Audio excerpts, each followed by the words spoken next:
तो जी कैसे हैं आप सब लोग। होपफुली आप लोगों ने इस चैप्टर के पिछले मेरे सारे लेक्चर्स पूरे कर लिए होंगे और आज से हम लोग सर्कुलेटरी सिस्टम चालू कर लेते हैं। तो क्या है सर्कुलेटरी सिस्टम और हमारे शरीर में इस चीज की हमें नीड ही क्यों है। चलिए देखिए, सबसे पहले आप लोग ये समझिए कि जब हम लोग बात करते हैं सर्कुलेटरी सिस्टम के बारे में, सर्कुलेटरी सिस्टम तो ये एक ऐसा सिस्टम है जो कि आपकी बॉडी में प्रेजेंट फ्लूइड्स को मूव करवाने में हेल्प करता है। बहुत सिंपल सी बात, ठीक है। अब जैसे यहां पे अगर मैं आपसे कहूं कि हमारी बॉडी के अंदर मुझे आप लोग बताएं कि कौन से फ्लूइड मिलते हैं, तो आपका आंसर होगा ब्लड। हम लोग सबसे पहले किसको बात करते हैं, हम लोग ब्लड की बात कर सकते हैं। अच्छा, क्या ब्लड अकेला फ्लूइड है? तो हमारे पास ये अकेला फ्लूइड नहीं है। ब्लड के साथ हम लोग को लिम्फ मिल जाता है। अच्छा, लिम्फ एक तरह से ब्लड से ही बनता है। अच्छा, बस क्या यही दो तरह के फ्लूइड्स होते हैं? तो देखिए, ये जो दो ब्लड और लिम्फ की बात कर रहा हूं मैं, ये आते हैं सर्कुलेटिंग फ्लूइड्स की कैटेगरी में। तो these are circulating fluids. But आपको अगर मालूम हो तो हमारी बॉडी में बहुत सारे ऐसे भी फ्लूइड्स होते हैं जो सर्कुलेट नहीं हो रहे होते हैं, जो एक जगह पर वहीं बने रहते हैं। जैसे एग्जांपल के तौर पे अगर मैं बात करता हूं, लेट्स से चलो आपको अगर मालूम हो तो हमारी आईज के लेंस के आगे होता है एक्वियस ह्यूमर, पीछे की तरफ एक फ्लूइड मिलता है हम लोग को लेंस के पीछे, जिसको बोलते हैं विट्रियस ह्यूमर। अब जो विट्रियस ह्यूमर नाम का फ्लूइड है, vitreous humour, it is not moving at all, वो जहां है वहीं रहेगा। ऐसे आपके जॉइंट में बहुत सारा फ्लूइड मिलता है जो कि आपके जॉइंट्स को सुचारू रूप से चलने में हेल्प करता है, and that fluid is called synovial fluid. ठीक है, बहुत सारे और फ्लूइड्स आपकी बॉडी में ऐसे हैं जो कि मूव नहीं करने वाले हैं। तो ऐसे फ्लूइड्स को हम लोग बोल देते हैं नॉन सर्कुलेटिंग फ्लूइड्स। ठीक है, डन है बातचीत। तो देखो, बस ऐसी बात कर रहे हैं हम लोग कि सर्कुलेटरी सिस्टम में हम लोग मूव कराते हैं ब्लड और लिम्फ इस तरह के फ्लूइड्स को। मगर सबसे पहला क्वेश्चन मेरा आपसे ये है कि हम लोगों को ये फ्लूइड्स क्यों चाहिए, why do we need such a circulation in our body. तो आपको अगर कोई इस तरह का सवाल पूछता है कि why do we need a circulating system, एक सर्कुलेटरी सिस्टम या सर्कुलेटिंग सिस्टम हमको चाहिए ही क्यों, तो इस सवाल का बहुत सिंपल जो आंसर हो सकता है उस पर सबसे पहले हम डिस्कशन करते हैं। देखिए, आपने अब तक ये तो पढ़ ही लिया कि न्यूट्रिशन क्या होता है। न्यूट्रिशन का मतलब होता है पोषण प्राप्त करना। बट पोषण प्राप्त करके हमारा शरीर कहां एब्जॉर्ब कर ले रहा है, उनको इंटेस्टाइन्स में एब्जॉर्ब कर ले रहा है। अच्छा, इंटेस्टाइन से ये कहां जाता है, ब्लड में। ब्लड से ये पूरी बॉडी में हर एक सेल्स, हर एक टिश्यूज तक जाएगा। तो अब सोचो आप लोग एक बात, इस चीज को समझना, इतनी बड़ी कॉम्प्लेक्स बॉडी, अगर डिफ्यूजन से ही न्यूट्रिशन जाएगा तो भैया कई लाख और करोड़ साल लग जाएंगे हर एक सेल तक न्यूट्रिशन जाने में। That is why we need a very fast system जो कि पॉइंट ए से पॉइंट बी डिलीवर कर दे हमारे न्यूट्रिएंट्स को। तो सबसे पहले हम लोगों को जो पॉइंट मिलता है that is to deliver nutrients, बराबर है। अच्छा, दूसरा और वही आप लोग अभी सब पढ़ के आ ही चुके हो, सर्कुलेटरी हम लोग ने बात की थी, तो हमने रेस्पिरेटरी गैसेस की बात की थी, O2 and CO2। Again diffusion से अगर हमारे शरीर से बाहर निकलेंगी तो बहुत साल लग जाएंगे, because diffusion is a very slow process. तो हम लोग क्या करते हैं, इन गैसेस को हम लोग लंग्स तक लेके जाते हैं। लंग्स में आपको अगर याद आ रहा, हमने बताया था ना, O2 मिक्स हो जाती है आरबीसी के अंदर हीमोग्लोबिन में, और CO2 डिसोसिएट हो जाती थी। तो ये जो है ये तभी हो पाएगा जब लंग्स तक हम लोग O2 CO2 को ले जा पाएंगे। कौन है ले जाने के लिए responsible, again the circulatory system और उसके अंदर जो ब्लड है। तो गैसियस एक्सचेंज करने में हेल्प करता, फिर चाहे वो एल्विलीज में हो रहा हो या फिर टिश्यूज की साइड पे हो रहा हो। अच्छा, ये दो तो आप लोग पढ़ चुके थे, आप लोग बहुत इजीली इसको सेंस में ला सकते हो। मगर हमारी बॉडी में हार्मोन्स भी होते हैं, और हार्मोन्स को डिलीवर करने के लिए, हार्मोनल डिलीवरी में भी हमारा ब्लड सर्कुलेटरी सिस्टम हेल्प करता है। इसके अलावा और कहां हेल्प करता है, देखिए हमारे ब्लड में जितने भी मतलब टिश्यूज होते हैं, जितने भी सेल्स होते हैं, उनमें कुछ ना कोई मेटाबॉलिक रिएक्शन का बाय प्रोडक्ट बनता है। आमतौर पे अगर हम बात करते हैं मेटाबॉलिक बाय प्रोडक्ट्स में, तो हम लोग सबसे ऊपर जिसको डिस्कस करते हैं दैट इज नाइट्रोजनस वेस्ट, जिसमें आता है अमोनिया, यूरिया, यूरिक एसिड। बड़े हार्मफुल होते हैं अगर शरीर के अंदर एक्टिवेट हो जाए। तो हमें इस तरह के वेस्ट को भी निकालना है। तो हम लोग किडनी तक लेके कैसे जाएंगे, तो किडनी तक भी लेके कौन जा रहा है, ब्लड। तो यहां लिख देते हैं हम लोग डिलीवर्स वेस्ट टुवर्ड्स, किसकी तरफ, towards kidney for filtration, filtration के लिए ऐसे ले जा रहा है। ठीक है, temperature regulation, immunity, there are so many things जो हम लोग लिख सकते हैं कि टेम्परेचर रेगुलेशन में हेल्प कर रहा है, हमारा ब्लड कैसे करता है आप आगे चल के कभी पढ़ोगे। फिर इम्यूनिटी में WBCs के बारे में आप सबने पढ़ा है, तो वो भी यहाँ मिलता है। तो बहुत सारी चीजें हैं जिसमें हमारा सर्कुलेटरी सिस्टम हाई हेल्प कर सकता है। तो अब हम एक एक करके इसके सारे पैरामीटर्स जानेंगे कि एक सर्कुलेटरी सिस्टम में हमें क्या क्या चीजें मिलती हैं। आओ चलो, अरे आगे हो जाओ मित्र। तो एक सर्कुलेटरी सिस्टम की अगर मैं बात करता हूं, इसके व्याख्यान में सबसे पहली चीज जो हम लोग को आनी चाहिए कि भाई इसमें क्या क्या हम पढ़ेंगे। तो फर्स्ट चीज इज ब्लड, ठीक है। दूसरा हम लोग पढ़ेंगे about blood vessels, very important. और तीसरा हम लोग पढ़ेंगे हार्ट। फिर हम लोग बात करेंगे अबाउट डबल सर्कुलेशन। फिर हम बात करेंगे कि सिंगल भी मैं आपको समझाऊंगा, सिंगल सर्कुलेशन। और मैं आपको प्रयास करूंगा अगर समय मिलता है तो हम लोग इनकम्प्लीट डबल की बात भी कर लेंगे, why it is called incomplete double circulation.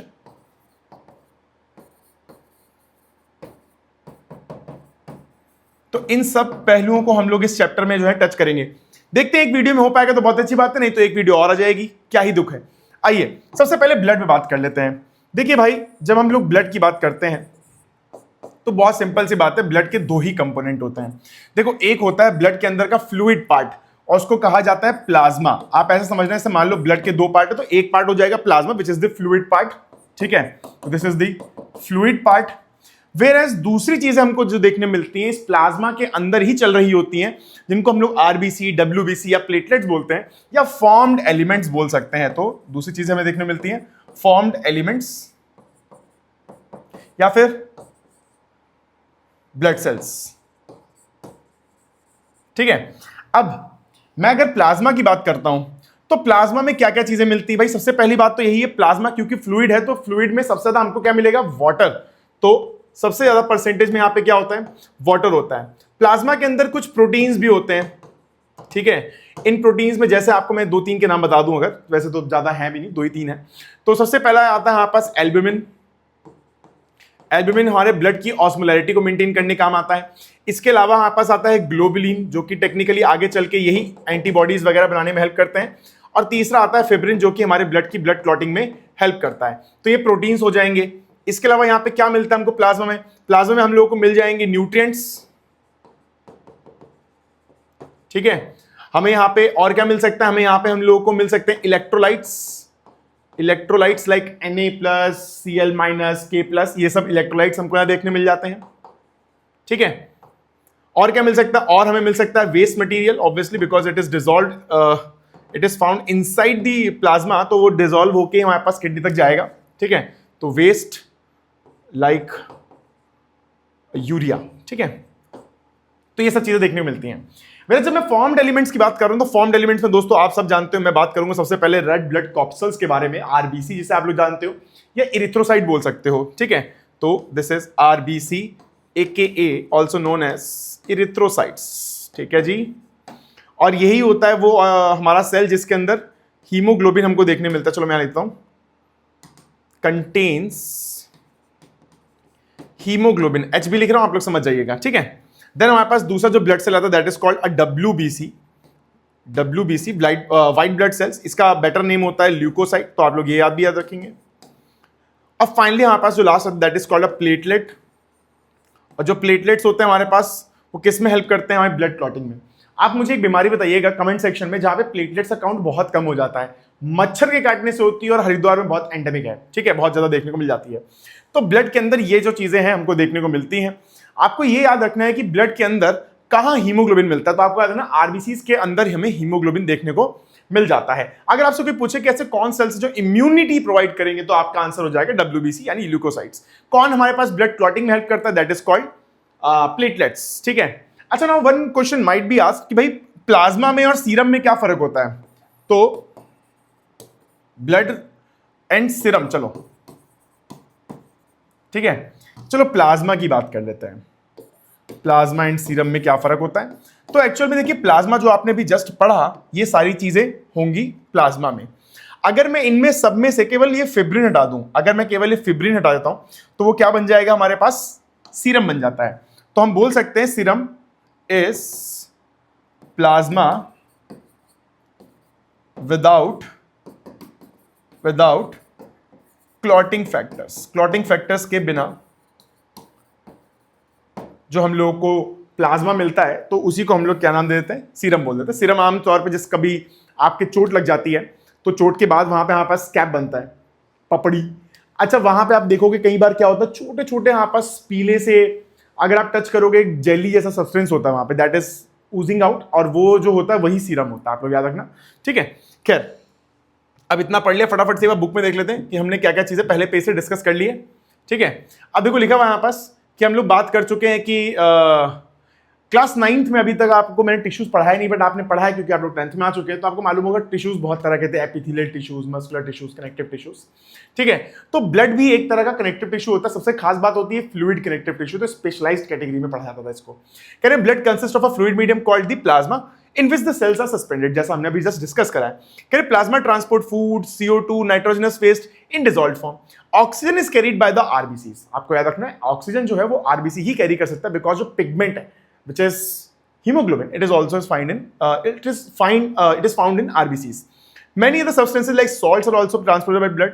We thus need a pumping organ. अब बात आती है कि भाई अगर इतना कुछ हमें भेजना है तो ये अपने आप तो चल नहीं सकता है, और अगर जाएगा तो ग्रेविटी तो सारा पैर जाके इकट्ठा हो जाएगा। तो हमें एक ऐसा सिस्टम चाहिए कि हम लोग एक पॉइंट से दूसरे पॉइंट भेजें और वहां से हम लोग उसको वापस भी लेके आ सकें। We need a pressure system जो कि हमारे पास ब्लड को इफेक्टिवली पूरी बॉडी में पंप कर सके। तो लिख रखा है कि पंपिंग सिस्टम चाहिए। इसके अलावा क्या चाहिए हमको, चाहिए नेटवर्क ऑफ ट्यूब्स। हम लोग बात करेंगे ब्लड वेसल्स के बारे में ताकि हम लोग हर टिश्यूज की तक पहुंच सके। तो लिख रखा है and a system in place to ensure that this network can be repaired if damage. तो हम लोग बात करेंगे ब्लड क्लॉटिंग के बारे में। चलिए फटाफट से हम लोग आते हैं ब्लड वेसल्स वाले टॉपिक पे। आइए दोस्तों, now for the blood vessels. चलिए देखिए, ब्लड वेसल्स पे जब हम लोग बात करते हैं ना, ब्लड वेसल्स, तो ब्लड वेसल्स में सबसे पहले हमारे पास, आपको याद रखने, 3 कंपोनेंट्स रहते हैं हमारे पास। सबसे पहला आता है हमारे पास आर्टरी,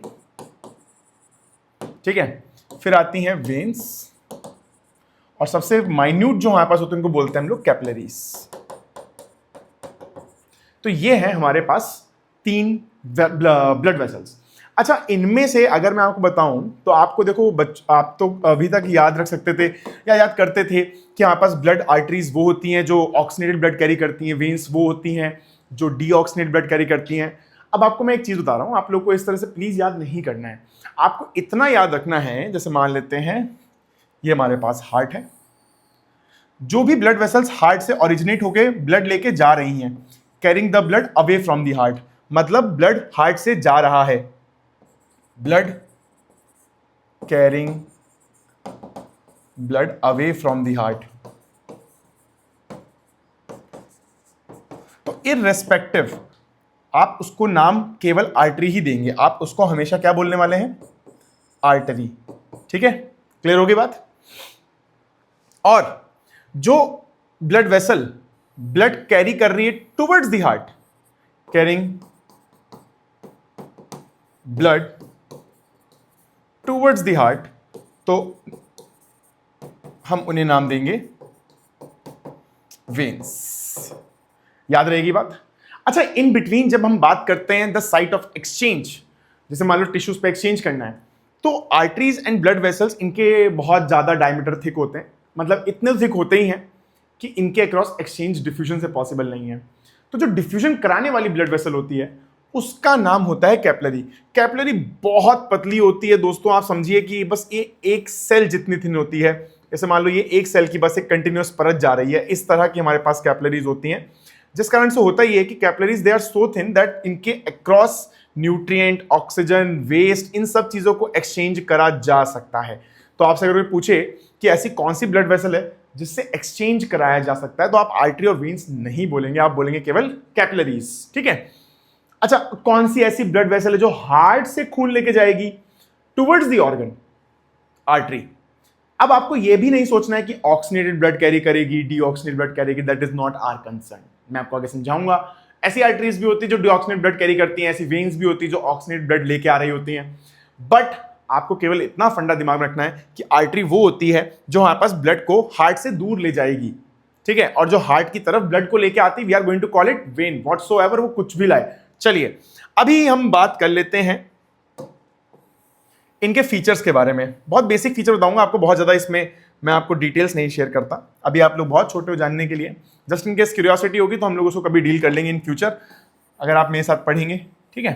बट अभी के लिए परेशान नहीं करता है। चलिए आर्टरी की बात करते हैं। तो देखो अगर मैं आर्टरी बनाऊं तो आर्टरी या वेन दोनों में ही आप अगर ध्यान दोगे तो बाहर से अंदर तक 3 परत मिलती है हम लोगों को, ठीक है। चलिए एक काम करते हैं, इस वाली को ना वाइट कर देते हैं तो आप समझ पाओगे।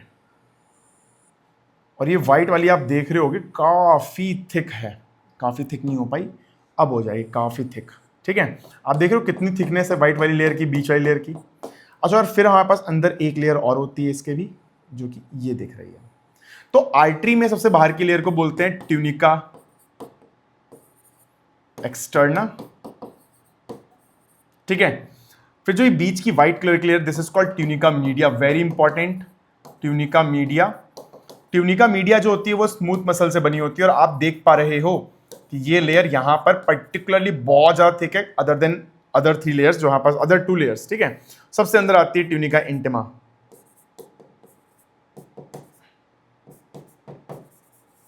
और ये जो जगह है हमारे पास, अगर मैं आपको दिखाऊं अब, जिसको मैं अब रेड कर दे रहा हूं, ये वाली जगह, यहां पे ब्लड फ्लो करेगा and this region is called, क्या बोलते थे इसको हम लोग, ल्यूमेन, ठीक है। अब आप कंपेयर करना इसको वेन्स के साथ, ठीक है। चलो आओ इसको वेन्स से कंपेयर करेंगे अब हम लोग, पहले वेन्स बनाते हैं। तो जैसे मैं आपको बता चुका हूं कि वेन्स में भी हमारे पास बाहर से अंदर 3 परत होंगी। सबसे बाहर इसमें भी कौन सी होगी, ट्यूनिका एक्सटर्ना। फिर इसमें भी हमारे पास वही लेयर आ जाएगी, ट्यूनिका मीडिया। मगर आप एक चीज देखना, यहाँ पे ट्यूनिका मीडिया बहुत ज्यादा थिक नहीं है, यहाँ पे ट्यूनिका मीडिया कंपेरेटिवली काफी थिन है। और फाइनली यहाँ पास सबसे अंदर के लिए आती है विच इज ट्यूनिका इंटरना या ट्यूनिका इंटिमा, ठीक है। अब आप अगर यहां ध्यान दोगे तो आपको देखने मिलेगा कि भाई यहां जो ये ल्यूमेन है इट इज वेरी वाइड, ठीक है। इधर ल्यूमेन देखो कितना छोटा है, इधर ल्यूमेन देखो कितना वाइड है, ठीक है। तो ये जो ल्यूमेन है, lumen is wide in the artery where it is narrow in it is wide in the veins and narrow in the artery. अच्छा इसके कारण होता क्या है कि आर्टरीज में प्रेशर जो होता है ब्लड का ज्यादा होता है कंपेयर टू वेन्स, सबसे पहली बात, ठीक है। अच्छा आर्टरीज का मैं काम बता चुका हूं आपको, it is going to just push the blood, but collect करके वापस कौन लाएगा, वेन्स। नाउ वेन्स उनका ल्यूमेन भी वाइड है तो उनमें प्रेशर कम हो जाएगा। तो ऐसे तो क्या होगा, अगर हम लोग ब्लड ऊपर चढ़ा और फिर नीचे आ जाएगा ग्रेविटी, फिर ऊपर चढ़ा फिर नीचे आ जाएगा ग्रेविटी। इस चक्कर में आपको याद रखना है कि जो हमारी वेन्स होती हैं, वेन्स के अंदर स्पेशलाइज्ड हमको वेल्व्स मिलते हैं। तो वेल्व्स किस तरह से काम करेंगे, सोचो मेरे पास ये वेल्व है, तो ब्लड यहां से ऊपर चढ़ा,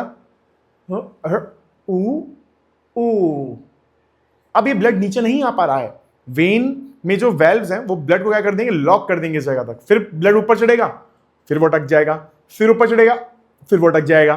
तो यहां पे मुझे बनाने होंगे वेन्स के अंदर वेल्व्स। चलो वेल्व्स बना लेते हैं। तो valves are leaflet like structure, इस तरह से आपको वेल्व्स देखने को मिलते हैं, दीज आर वेल्व्स। तो आप लोग याद रखना कि आर्टरी में कोई वेल्व्स नहीं होते मगर वेन में वेल्व्स होते हैं, ठीक है। फिर आता है हमारा कैपिलरी। कैपिलरी आपको बता चुका हूं सिंगल सेल थिकनेस होती है यहाँ पे और केवल एक्सचेंज के काम आता है। तो आपको इतना डिटेल्स याद रखना पड़ेगा आर्टरी के बारे में। आप एडिशनल पॉइंट्स अगर लिखना चाहते हो तो ये लिख देना कि आर्टरीज जो होते हैं usually they are deep seated, आपके शरीर में ये सरफेस पे नहीं देखने मिलते। आपको जो ये दिख रही होंगी दीज आर वेन्स, ठीक है, ये सब वेन्स हैं, एक्सेप्ट कुछ जगह पे इसमें बोलूं यहाँ पे पास रेडियल आर्टरी होती है, ये जिससे हम लोग क्या चेक कर लेते हैं, पल्स वगैरह चेक करते हैं। रेडियल आर्टरी बहुत और 2-3 जगह एंकल के पास होती है, गर्दन में होती है, मगर आर्टरीज मगर आमतौर पे आपको काफी शरीर में अंदर डीप दिखाई पड़ती हैं। वही अगर मैं बात करूं वेन्स की, तो वेन्स सुपरफिशियल होती हैं, सरफेस पे हमको देखने को मिल जाती हैं। तो ये ब्लड वेसल्स के बारे में डिस्कशन हो गया। Now moving to the discussion of heart. चलिए हार्ट का डिस्कशन चालू करते हैं।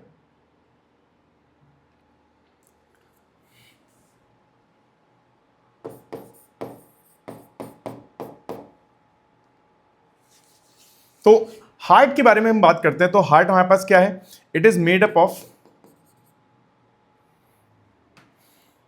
It is made up of कौन सी मसल्स होती हैं, कार्डियक मसल्स। क्लास 9 से आपको याद होगा, it is made up of cardiac muscles, ठीक है। और ये आपको एक बात याद रखना कि हार्ट 4 चेम्बर्ड है और हमारी बॉडी के बिल्कुल बीचों बीच प्रेजेंट है, ठीक है। तो यहां इसको ऊपर कर देते हैं। लिख देते हैं it is 4 chambered and present right in the centre of the body. But एक बात होती है, हार्ट में हमारे पास जो पार्ट होता है जिसको हम बोलते हैं वेंट्रिकल्स, तो वेंट्रिकल्स थोड़े से लेफ्ट की तरफ शिफ्ट होते हैं, मतलब उनको थोड़ा सा टिल्ट लेफ्ट में देखने को मिलता है, जिस कारण से हम लोग हार्ट की जो बीट होती है वो हम लोग किस तरफ फील करते हैं, लेफ्ट की तरफ फील करते हैं। तो हम लोग यहां लिखते हैं सेंटर में तो है बॉडी के, ठीक है, but the apex is slightly, हम उस वाले रीजन को बोलते हैं apex, slightly tilted towards left, थोड़ा लेफ्ट की तरफ झुका हुआ होता है। 4 चैम्बर्ड होता है हमारे केस में, मैंने लिखा क्या 4 चैम्बर्ड लिख चुका हूं ऑलरेडी, ठीक है।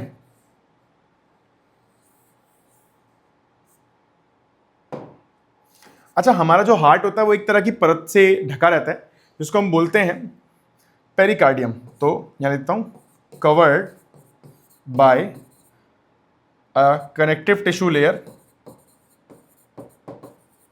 कनेक्टिव टिश्यू लेयर, जिसका नाम क्या होता है, पेरिकार्डियम। पेरिकार्डियम, ये भी दिख नहीं पा रहा होगा, अब दिख जाएगा आपको, ठीक है। तो ये तो हो गई बेसिक डिस्कशन। अच्छा, अब मैं देख पा रहा हूं टाइम बहुत हो गया है, एक काम करते हैं, हार्ट का जो स्ट्रक्चर है और जो पंपिंग है वो कल के लेक्चर में करते हैं। आप लोग आज के लिए प्लीज इतना तैयार कर लीजिएगा, नोट्स बनाते रहिएगा, कल मिलते हैं हम लोग, ठीक है।